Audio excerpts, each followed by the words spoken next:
Hi, my name is Bernadette. I am known as the Happiness Maker, and there's a reason that title has followed me my entire life since I was 25 years old.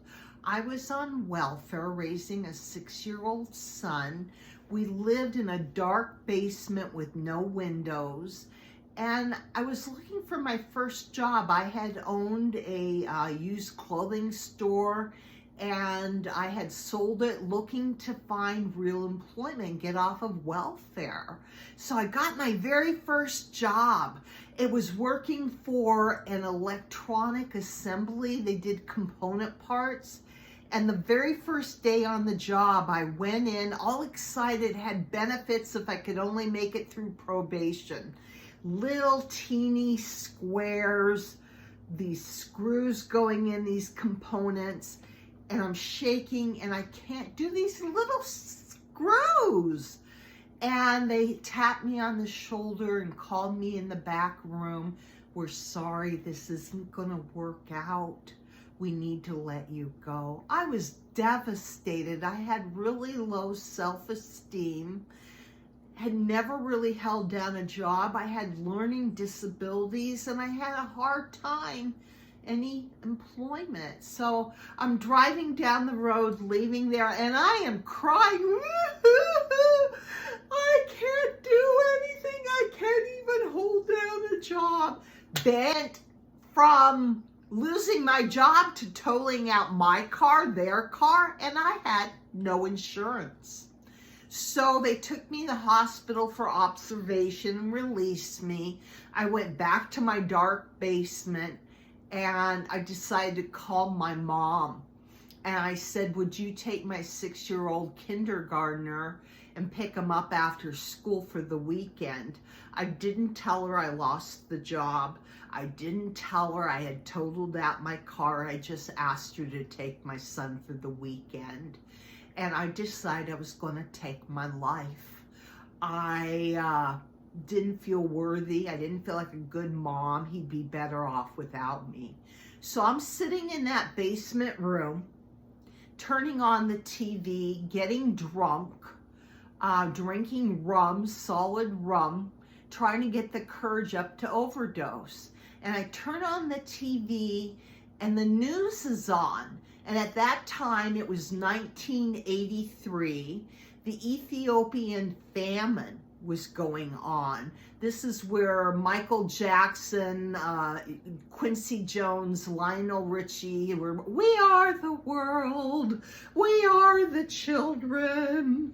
And they were raising money for food and medicine to be shipped to Ethiopia. So everybody in the world is watching the news. These Ethiopians had bones that small. Their arms were tiny. Their rib cages were filled, bones and skeletons. They were so weak they couldn't bat the flies off their faces. The flies were all over them. And they were told if they could walk a track of 100 miles, there would be food and medicine waiting for them. So the DV cameras are following them down the road, and they're carrying their children on their shoulders, dead bodies lined against the road. And they just know if they could get to this relief center, there would be help waiting for them. Well, they get there and there's nothing, no food, no medicine, just thousands of starving bodies. The Ethiopian government was Marxist regime, and they decided to starve out the northern rebels. The rebels would go into the villages and eat all their food. And the Marxist regime said, great way to starve out the rebels, we'll just starve out 500,000 people. And that's what they did. So here I am, Colorado Springs, Colorado. I'm 25 years old. And I'm listening to this news reporter and I'm getting drunk. I'll never forget what he said. He said, these people gathered here, half of them will be dead by morning. They have no blankets. What? They have no blankets? And they'll be dead? I counted the blankets on my bed. 1, 2 blankets on my bed. 1, 2 blankets on my son's bed. And I owned a throw blanket. I owned 5 blankets, more than these people had. And it suddenly dawned on me what I had.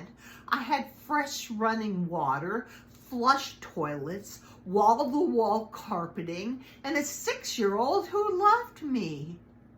Totally changed my life forever. My challenge to each of you here today is to go in and count how many blankets you own. Thank you.